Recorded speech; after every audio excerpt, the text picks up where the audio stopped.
Desde o capítulo 4 de Efésios, o apóstolo Paulo demonstra em diversas áreas comuns da vida como viver em coerência com a vocação recebida pela salvação em Jesus Cristo. Foi assim que começamos nossa breve caminhada. Efésios 4:1, rogo-vos, pois eu, o prisioneiro no Senhor, que andeis de modo digno, coerente com a vocação recebida. Em meio ao seu desenvolvimento, nós temos destacado a realidade da diversidade. A diversidade, ela é contemplada por aquele que a criou e sustenta, o Senhor, sendo orientada e centralizada em um referencial absoluto: Jesus Cristo e seu Evangelho.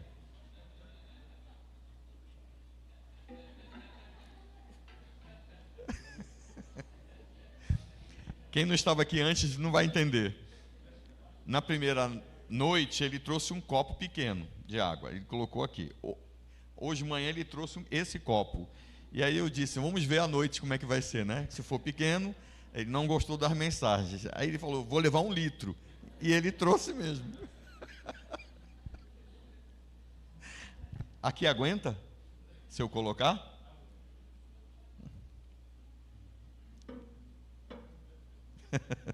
Muito obrigado, meu irmão. Então, voltando, em meio ao seu desenvolvimento na carta, nós temos destacado a realidade da diversidade que foi estabelecida pelo Senhor e não simplesmente criou, mas sustenta a sua criação, e ela é orientada, sendo centralizada em um referencial absoluto: Jesus Cristo e o seu Evangelho. Unida em Cristo, a diversidade presente naqueles que foram alvos da salvação, ela é disciplinada. É o que vimos hoje pela manhã. Seres, conteúdos, formas e atuações diversas têm sua flexibilidade mantida. A diversidade está lá. Olhe para o lado e você vai ver diversidade. No entanto, não possuem autonomia para viver segundo a inclinação de seu coração, alimentando seus desejos egoístas. Ao contrário, de forma diversificada, mantendo suas particularidades, são unidas em torno de um só Senhor, para viver os mesmos princípios, ansiando pela mesma expectativa. Então há algo que une a diversidade. Há agora um processo, a partir dessa conversão, há um processo de reaprendizado. A vida se torna um reaprendizado. Sabe quando terminará? Nunca. Sério? Nem na infinitude nós deixaremos de aprender, porque para sempre o Senhor revelará. Nós estaremos com aquele que é infinito, eterno, e sempre aprenderemos com o Senhor, e sempre o adoraremos. Mas há agora, no tempo em que vivemos, um processo de reaprendizado, há uma dinâmica de aproximação, há uma conscientização de que tudo na vida, e eu tenho repetido esta oração, tudo na vida é uma questão de adoração. O que difere é a quem adoramos. Ou adoramos a Deus vivendo, em conformidade com os princípios estabelecidos por Ele, vivendo em conformidade com o seu Evangelho, e isso é adoração, não se restringe ao ajuntamento solene, mas o viver. Ou nós adoramos a nós mesmos, usando de subterfúgios, de ídolos diversos ou subídolos, para satisfazer o ídolo maior, que somos nós, atendendo o desejo plantado em nosso coração. Este processo estabelecido pelo agir do Espírito em nós, através do Evangelho, ele promove amadurecimento, transformando-nos à imagem do nosso Senhor. Esta é a essência do discipulado. Por isso, queremos concluir a nossa breve série de mensagens, num recorte em Efésios, falando do que no Senhor a diversidade é amadurecida. E você pode abrir sua Bíblia em Efésios capítulo 5, versos 3 a 14, o texto que foi lido esta noite, e manter a sua Bíblia aberta nesse texto. Em todo o Segundo Testamento, nós vemos o ensino insistente de que o Evangelho, ouça bem isso, em todo o Segundo Testamento, nós vemos o ensino insistente de que o Evangelho crido e pregado obrigatoriamente deve redundar em o Evangelho praticado. O Evangelho não é discurso, não são simplesmente palavras, é vida. E eles são observados, e eles, como meio, pela ação do Espírito Santo, promovem impacto, conversão e mudança nas pessoas, quando observado, através do viver do seu povo. Isso envolve absolutamente tudo: os pensamentos, os sentimentos, as palavras, as ações e os relacionamentos. Sabe? Relacionamento. O seu relacionamento com Deus, o seu relacionamento familiar, o seu relacionamento com as pessoas incrédulas, o seu relacionamento com a igreja, os seus relacionamentos. Esta maturidade, ela é resultado do processo de reaprendizado, da disciplina espiritual, e se faz necessária para o cumprimento de nossa missão em qualquer contexto que estejamos, não mais sendo alienados ou frágeis em qualquer área. Paulo já falara sobre isso na sua carta. Não é somente neste ponto que ele vai abordar esta realidade. Veja, por exemplo, o texto que nós já consideramos, olha aí ao lado, capítulo 4, versos 12 a 15. Eu vou ler, para resumir, verso 13 e 14, eu vou ler 12 a 14. Com vistas ao aperfeiçoamento dos santos, para o desempenho do seu serviço, para a edificação do corpo de Cristo, até que todos cheguemos à unidade da fé e do pleno conhecimento do Filho de Deus, à perfeita varonilidade, à medida da estatura, da plenitude de Cristo, para que não mais sejamos como meninos, agitados de um lado para outro e levados ao redor por todo o vento de doutrina, pela artimanha dos homens, pela astúcia com que induzem ao erro. É interessante a maneira como Paulo traz essa ideia, e ele coloca isso algumas vezes, a ideia da meninice, da fragilidade, da instabilidade espiritual, que traz efeitos, consequências sobre todas as áreas da nossa vida, e a gente age como, às vezes, menino,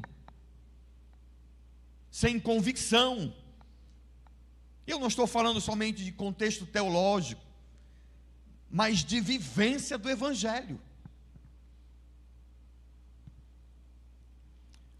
Pois bem, agora na sequência de seu texto, o apóstolo vai exemplificar o viver coerente com a vocação recebida no ambiente com o incrédulo.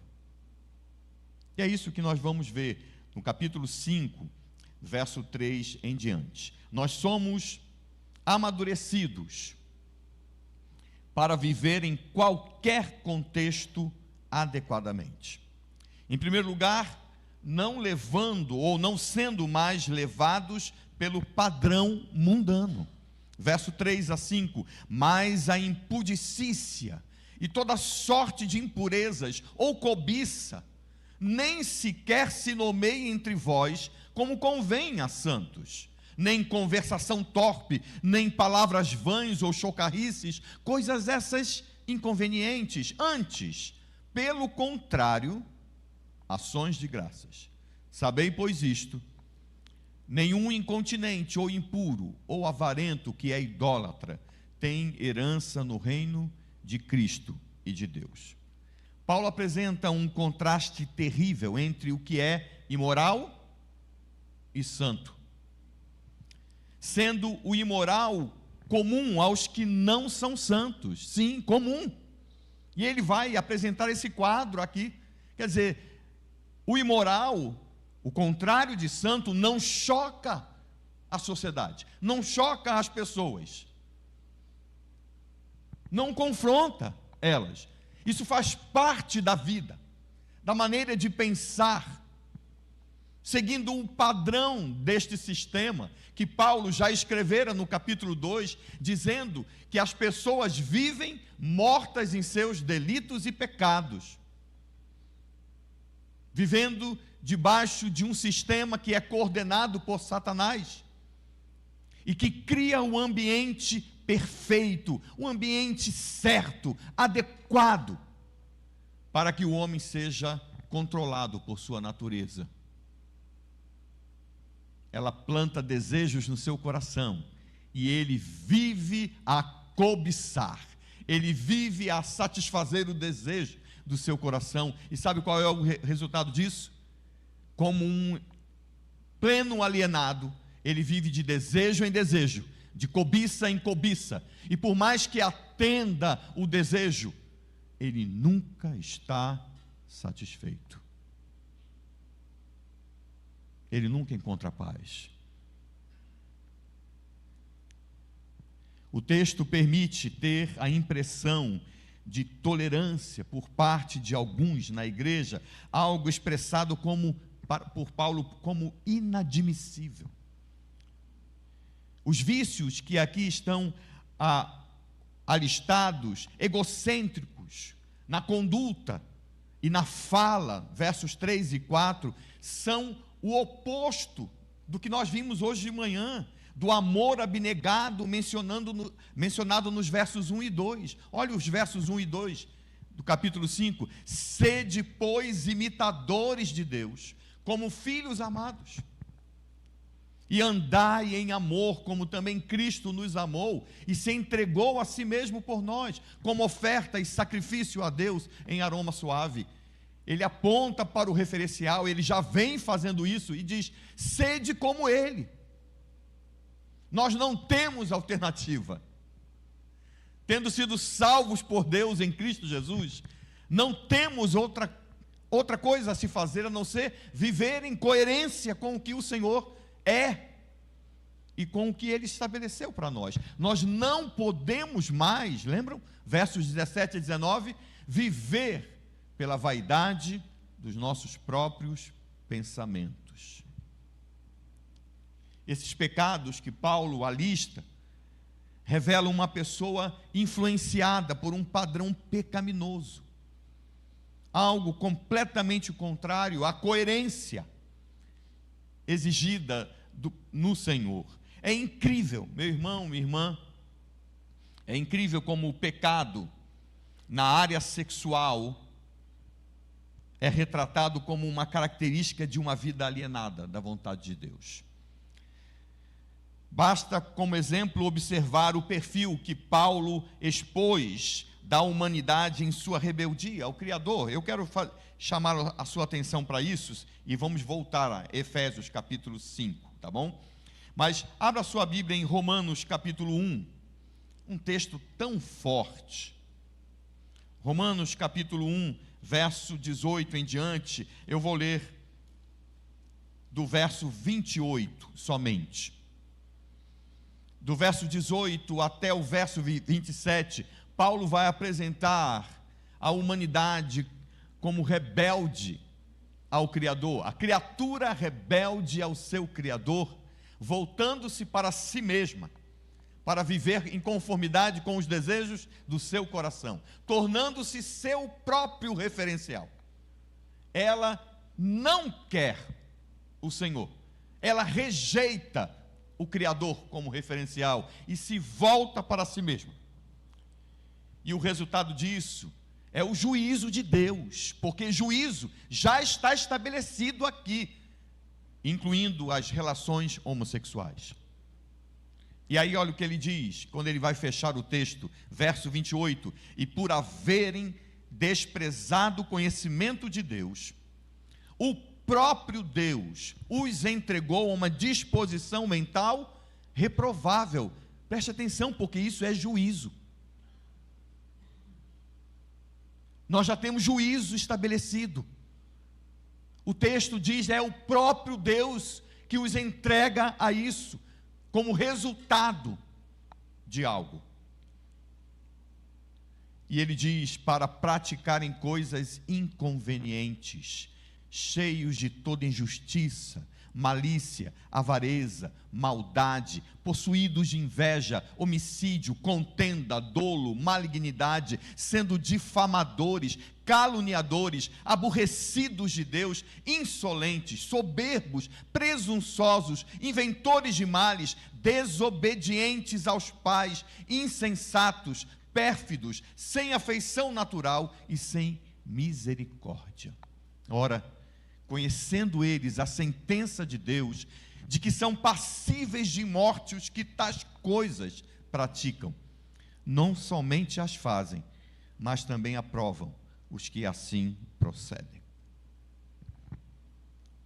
No contexto da escrita do Segundo Testamento, nós sabemos ter sido um padrão comum, e Paulo chama sempre a atenção a isso. Nós sabemos ter sido comum um padrão cultico, associado à imoralidade. Havia, por exemplo, algo impensável para o nosso tempo. E olhe que nós, como até respondi hoje de manhã, há a progressão do pecado. Mas havia naquele contexto algo impensável para o nosso tempo: prostitutas e prostitutos cultuais. Quando pensamos nisso, acreditamos ser um absurdo e reagimos com veemência, discordando. Como alguém pode acreditar, adorar através da imoralidade? Como alguém pode acreditar, adorar através da mentira? Como alguém pode acreditar, adorar através do que é pecaminoso? Mas deixe-me ressaltar algo. Há pessoas nas igrejas que continuam a cultuar por meio da mesma prática. Não. Elas não cultuam conscientemente a Deus, mas cultuam a si próprias, satisfazendo o desejo de seu coração, mesmo sabendo ser pecado. Mesmo sabendo que desagradam e desonram ao santo, elas continuam a fazê-lo, movidos pelo desejo do seu coração. Adoram a si próprias.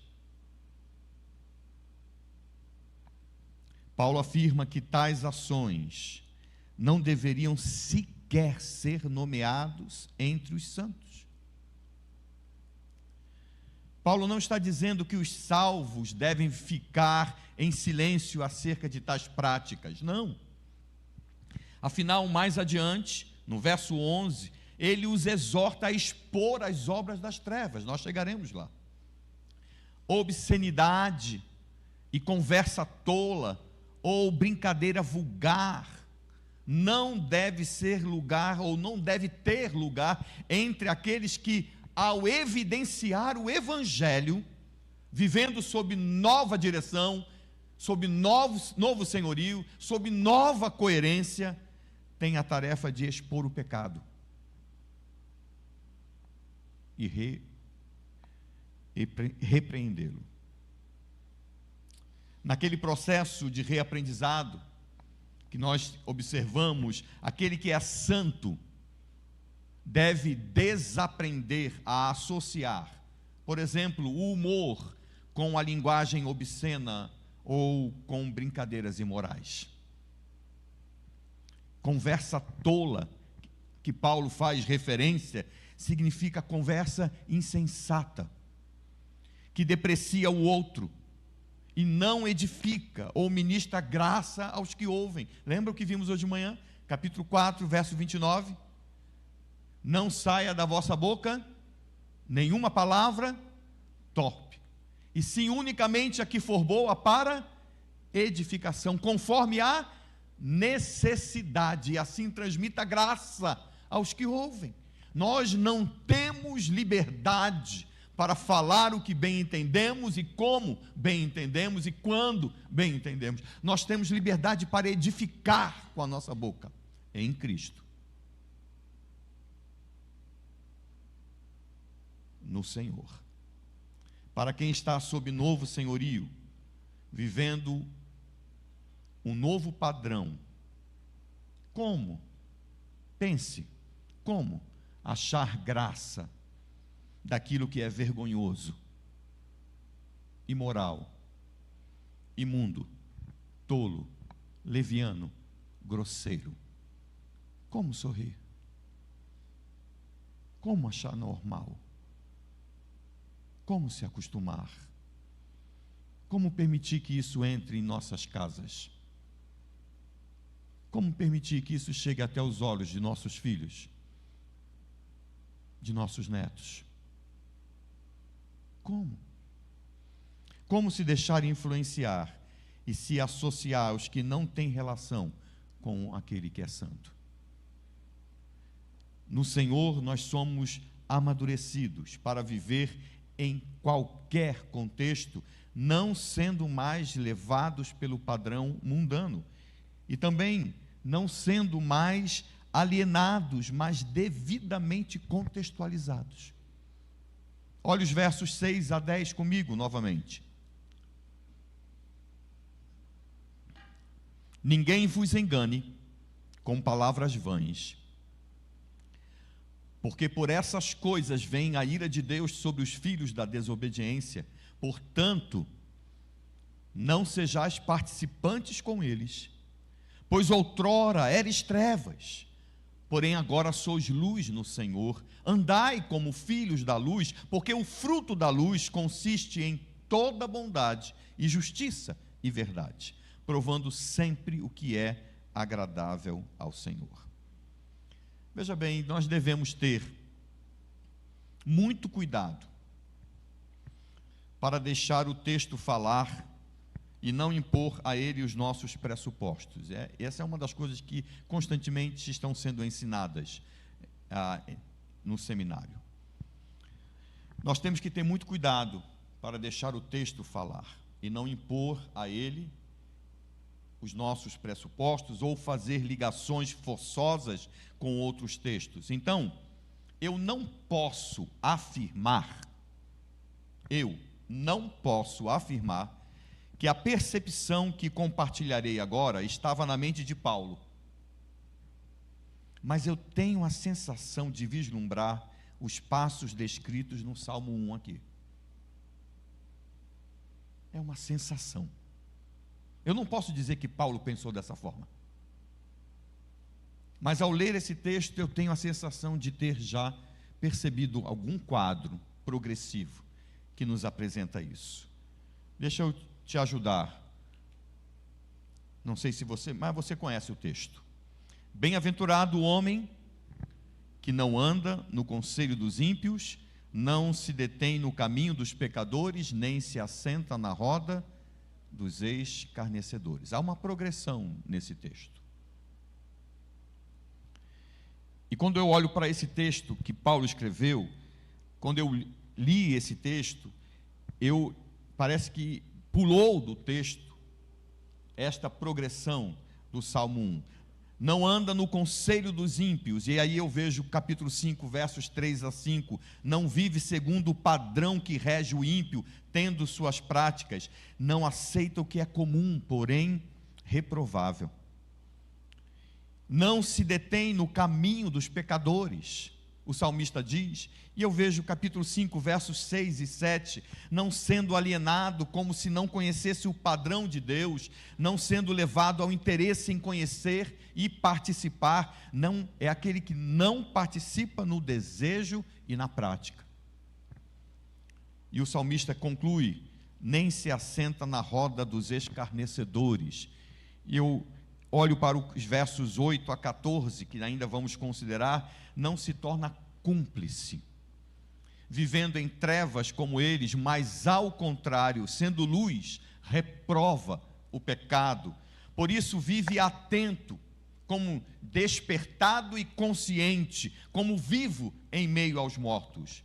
Ele é aquele que não se torna sócio da pecaminosidade. E é interessante a maneira como ele, no verso 14, diz: pelo que diz, desperta, ó tu que dormes, levanta-te dentre os mortos, e Cristo te iluminará. Pois bem, o verso 7 expõe claramente a diferença existente que exige esse distanciamento. Paulo diz, portanto, não sejais participantes com eles. Seguindo o raciocínio do apóstolo em toda a sua carta, até esta parte do texto, ele está afirmando: se alguém foi graciosamente libertado da escravidão do pecado, herdando a salvação em Cristo, é uma nova criatura, para um novo estilo de vida. Portanto, não há como continuar a seguir no estilo de vida anterior. E eu vou ler os versos que nós já lemos anteriormente. Vivendo na inutilidade de seus pensamentos, com o entendimento mergulhado nas trevas e separado da vida de Deus, devido à ignorância, devido ao embrutecimento do coração, tendo perdido toda a sensibilidade, entregando-se a um estilo de vida depravado, cometendo com avidez toda espécie de impureza. Efésios 4, 17 a 19. Perceba, meu irmão, minha irmã, que Paulo mantém a coerência ao defender o princípio da coerência. Como salvos, não podemos mais andar, não podemos mais viver como os que não são salvos. Como luz, por estarmos ligados àquele que é a luz, é inaceitável viver como em trevas. Não tem como ligar uma coisa com a outra. Como santos, é absolutamente incoerente ter amizade com a injustiça, a falsidade e a impureza, pois o todo de nosso viver, o todo de nosso ser, deve ser um culto agradável ao Senhor. Versos 8 e 10, novamente, porque o fruto da luz, pois outrora eres trevas, porém agora sois luz no Senhor, andai como filhos da luz. Porque o fruto da luz consiste em toda bondade e justiça e verdade, provando sempre o que é agradável ao Senhor. No Senhor nós somos amadurecidos para viver em qualquer contexto, não sendo mais levados pelo padrão mundano, não sendo mais alienados, mas devidamente contextualizados. E, finalmente, aproveitando as oportunidades. Olha os versos 11 a 14. E não sejais cúmplices nas obras infrutíferas das trevas, antes, porém, reprovai-as. Porque o que eles fazem em oculto, o só referir é vergonha, e deveria ser vergonha para nós. Isso está implícito no texto. Mas todas as coisas, verso 13, quando reprovadas pela luz, se tornam manifestas, porque tudo que se manifesta é luz. Pelo que diz: desperta, ó tu que dormes, levanta-te dentre os mortos, e Cristo te iluminará. No verso 11, Paulo adverte: cuidado com o modo como você lida com as obras infrutíferas das trevas. Ele não estimula a igreja a apresentar as trevas, a ficar falando sobre as trevas, a trazê-la para o meio da igreja e, principalmente, fazê-la parte do nosso cultuar. Isso parece ser bem perigoso. Afinal, inconscientemente, a igreja pode promover o pecado e, além disso, há coisas que não devem ser faladas. A igreja em Cristo não tem liberdade para falar ou expor absolutamente tudo, pois, como Paulo diz, é vergonhoso falar dessas coisas, é vergonhoso até mesmo mencioná-las. As pessoas não precisam de mais informações do que já possuem acerca do pecado, acerca do que é vergonhoso. Elas já estão inundadas disso. Nós que somos do Senhor já lutamos contra isso. Já entramos num processo de reaprendizado e de disciplina espiritual para desaprender a pecar, para desaprender a gostar do pecado. A sabedoria do Evangelho é que deve prevalecer na exposição da igreja. O que Paulo afirmou é que precisamos discernir, identificando e condenando o que não é santo, o que não condiz com a vida da igreja. Quando ele diz: e não vos associeis às obras infrutíferas das trevas, pelo contrário, condenai-as. A igreja não pode ser conivente, sendo omissa, silenciosa para com os que pecam, estimulando outros a fazê-lo. Mas deixa eu chamar a sua atenção acerca desse verso. Não é simplesmente dizer não. Não é simplesmente dizer não, obrigado. Não, eu não gosto. Muita gente, como igreja, age exatamente isso. Às vezes, num determinado local, estando num determinado local, talvez, que não deveria sequer estar, lhe é oferecido alguma coisa, e a pessoa então responde não, a sua consciência lhe pesa, movido pelo Espírito Santo, e ela diz não, obrigado. Não, eu não gosto. Veja, ela não está se associando, ela não está, de certa forma, tomando parte daquilo, ela não está recebendo o que lhe é oferecido, mas ela não aproveita a oportunidade para reprovar. Isso acontece muitas vezes, não nesta igreja, provavelmente, eu imagino, né? Ou nas igrejas aqui representadas, mas acontece em muitas igrejas, já aconteceu muitas vezes nas igrejas que eu pastoreei. O quê? A pessoa está namorando com alguém, ou alguma coisa, algum relacionamento indevido, e aí a pessoa, não dá, tem que se converter, ou alguma coisa semelhante, eu estou aqui ilustrando, e aí a pessoa diz, o meu pastor não gosta, a minha igreja não deixa. A pessoa não assume o que ela é. É a falácia da autoridade. Ela joga para o outro, ela se esquiva e diz, não, é mais ou menos dizer, eu não vou, mas porque, veja, há uma certa imposição, não é por causa que eu não queira mesmo, é porque alguém, meu pai, minha mãe, minha igreja, meu pastor, é alguma coisa. Não! É do Senhor? Foi conduzida por Deus, pelo Espírito Santo a Jesus Cristo? Assumiu falência de um senhorio próprio? Assumiu o senhorio de Jesus Cristo em sua vida? Está tentando viver em coerência com o que recebera do Senhor? Está em pleno reaprendizado? Assuma a identidade. E aproveite as oportunidades. Não, eu não quero, porque isso não condiz com a minha vida.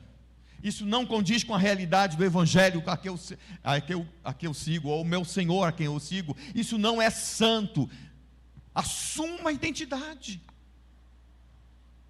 É o que Paulo está dizendo. Não sejais cúmplices nas obras infrutíferas das trevas, antes, porém, reprovai-as. Nós identificamos o que é pecaminoso ao assumirmos nossa identificação com Cristo, não nos associando, não sendo cúmplices, isto é, não tendo proximidade, não participando, não tendo comunhão. Para Paulo, ouça, para Paulo, assim como em toda a Escritura, a comunhão com os pecadores e com o pecado é equivalente à aprovação a eles. Pois os que vivem é infrutífero, ou aquilo que eles vivem é infrutífero, é estéril, é improdutivo, é inútil para produzir vida. Ao contrário, tem potencialidade de atrapalhar o desenvolvimento da vida. Por isso nós devemos aproveitar as oportunidades para não simplesmente dizer que não queremos, que não gostamos ou que não podemos, mas enfaticamente que aquilo não condiz com a nossa vida, por não ser santo, por não exaltar ao nosso Senhor, por não ser coerente com o padrão divino, por não ser coerente com o Evangelho. Para identificar e condenar as trevas, Paulo diz, basta viver na luz. Não há necessidade, meu irmão, minha irmã, de grandes ações. Não há necessidade de vultuosos eventos e profundo envolvimento com as trevas. Basta viver o que se aprende no Evangelho. Basta seguir a Cristo, pois onde há luz, as trevas se dissipam. O salvo não está morto em seus delitos e pecados. Ele foi agraciado com a salvação, sendo ressurreto dos mortos pela fé em Jesus, e agora vive na sua luz, refletindo a seu Senhor. Ele agora também é luz, é um reflexo de seu Senhor. Logo, a sua capacidade e intensidade no iluminar depende do quanto ele reflete a seu Senhor, de quanto ele vive o Evangelho do Senhor. No Senhor, nós somos amadurecidos para viver em qualquer contexto, não sendo mais levados pelo padrão mundano, não sendo mais alienados, mas devidamente contextualizados, aproveitando as oportunidades. Pois bem, a diversidade, ela é moldada e direcionada pela unidade em Cristo, revelando gradativamente o controle do Espírito Santo, promovendo priorização ao próximo. É exatamente o que Paulo vai mostrar na sequência do texto, que nós não lemos. ele vai falar do controle do Espírito Santo. E ele vai apresentar características deste controle do Espírito Santo. E olha as características quais são. Verso 19: falando entre vós com salmos, e entoando e louvando de coração ao Senhor, com hinos e cânticos espirituais, dando sempre graças por tudo a nosso Deus e Pai, em nome de nosso Senhor Jesus Cristo, sujeitando-vos uns aos outros no temor de Cristo. E daí por diante, é interessante como Paulo desenvolve o seu raciocínio. Daí por diante, esse sujeitando-vos uns aos outros no temor de Cristo, tanto completa o que ele escrever até ali, como serve de transição pelo que vem pela frente. Maridos, mulheres, sujeitai a vossos maridos como a Cristo. Homens, amai vossas mulheres como Cristo amou. Filhos, obedecei a vossos pais. Pais, discipline ou criem os seus filhos na disciplina e na demonstração do Senhor. Servos, obedeçam aos seus senhores em carne, como ao Senhor. Senhores, da mesma forma para com vocês, considerem eles, tendo o Senhor como referencial. O Senhor promove através do Espírito Santo, por meio da vivência do seu Evangelho, maturidade em nós, e nos prepara para viver em qualquer situação e em qualquer contexto. E eu quero concluir somente lendo, um tipo de oração que Paulo dizia fazer pelos seus leitores. E eu quero concluir como uma oração da minha parte para com esta igreja, ok? Então eu vou ler para vocês. Por esta causa me ponho de joelhos diante do Pai, de quem toma o nome toda a família, tanto no céu como sobre a terra, para que, segundo a riqueza da sua glória, vos conceda que sejais fortalecidos com poder, mediante o seu Espírito no homem interior, e assim habite Cristo no vosso coração, pela fé, estando vós arraigados e alicerçados em amor, a fim de poderdes compreender com todos os santos qual é a largura e o comprimento e a altura e a profundidade, e conhecer o amor de Cristo, que excede todo o entendimento, para que sejais tomados de toda a plenitude de Deus. Ora, aquele que é poderoso para fazer infinitamente mais do que tudo quanto pedimos ou pensamos, conforme o seu poder que opera em nós, a Ele seja a glória na igreja e em Cristo Jesus, por todas as gerações, para todo sempre. Amém. Feche seus olhos e responda ao Senhor. Nós precisamos responder ao Senhor.